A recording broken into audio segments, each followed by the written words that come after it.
ସମୁଦ୍ର ଏକ ଏମିତି ଅସୀମ ଜଗତ ଯେଉଁଠାରେ ଲୁଚିଛି ଅନେକ ଗୁପ୍ତ କଥା।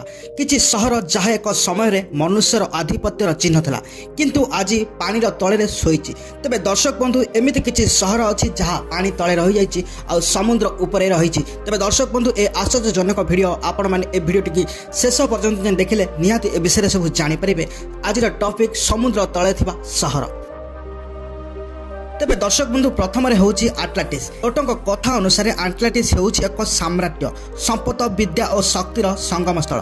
କିନ୍ତୁ ଅହଙ୍କାର ଏବଂ ଲୋଭ ଏହାକୁ ବିନାଶ ପଥେ ନେଇଗଲା। ଏକ ଭୟାନକ ରାତିରେ ପୃଥିବୀ କମ୍ପିଲା, ତରଙ୍ଗ ତାଳ ଉଠିଲା ଏବଂ ସମସ୍ତ ଆଟଲାଣ୍ଟିସ୍ ପାଣି ଭିତରକୁ ଚାଲିଗଲା। ଏ ସହର ସମୁଦ୍ର ତଳେ ହିଁ ରହିଛି। ସେକେଣ୍ଡରେ ହେଉଛି ଦ୍ୱାରକା, ଶ୍ରୀକୃଷ୍ଣଙ୍କ ନଗର। ଆସନ୍ତୁ ଜାଣିବା ଭାରତର ଗୁଜରାଟ ତଟରେ ଯେଉଁଠାରେ ଏକ ପୁରାତନ ସହର ସମୁଦ୍ର ତଳକୁ ବୁଡ଼ିଗଲା।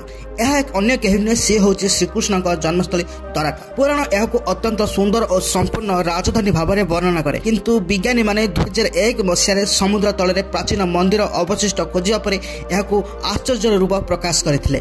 ତୃତୀୟରେ ହେଉଛି ପାଭୋପେତ୍ରା, ବିଶ୍ୱର ପ୍ରାଚୀନତମ ସମୁଦ୍ର ତଳ ସହର। ଗ୍ରୀସରେ ଥିବା ପାଭୋପେତ୍ରାକୁ ବିଶ୍ୱର ସବୁଠୁ ପ୍ରାଚୀନ ସମୁଦ୍ର ତଳ ସହର ମଧ୍ୟରୁ ଗଣାଯାଏ। 5000 ବର୍ଷ ପୁରୁଣା ଏହି ସହର ସମ୍ପୂର୍ଣ୍ଣ ସାହି ଓ ରାସ୍ତା ସହ ସମୁଦ୍ର ତଳରେ ଅବସ୍ଥିତ। ଏହାକୁ ଦେଖି ବିଜ୍ଞାନୀମାନେ ମଧ୍ୟ ଆଶ୍ଚର୍ଯ୍ୟ ହୋଇଯାଆନ୍ତି। ଚତୁର୍ଥରେ ହେଉଛି ଛେଚେଙ୍ଗା, ଚୀନର ଲାୟନ ସିଟି। ଏକ ସମୟରେ ଅତି ସମ୍ପୂର୍ଣ୍ଣ ଏବଂ ସୁନ୍ଦର ସହର।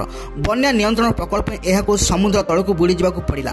ଆଜି ଲୋକମାନେ ଏଠାରେ ଦେଖନ୍ତୁ ପ୍ରାଚୀନ ଶିଳା ରାସ୍ତା ଓ ଘର। ଏହା ଏକ ଜୀବନ୍ତ ଅଣ୍ଡର ୱାଟର ସହର ଭାବରେ ମଧ୍ୟ ଆଭାସ ହେଉଛି। ତେବେ ଦର୍ଶକ ବନ୍ଧୁ, ସମୁଦ୍ର କେବଳ ଜଳ ନୁହେଁ, ଏହା ଲୁଚାଇ ରଖିଛି ଏମିତି ଅସଂଖ୍ୟ ଗୁପ୍ତ କଥା ଯାହା ଏପର୍ଯ୍ୟନ୍ତ ମଧ୍ୟ ମନୁଷ୍ୟ ଜାଣିପାରିନାହିଁ। ତେବେ ଆପଣ ବିଶ୍ୱାସ କରନ୍ତି କି ଏସବୁ କଥା? ତେବେ ଦର୍ଶକ ବନ୍ଧୁ, ଏଥିରେ ଆପଣଙ୍କର ମତାମତ ନିଶ୍ଚିତ ଲେଖିବେ। ଆଜି ପାଇଁ ରହୁଛି, ନମସ୍କାର।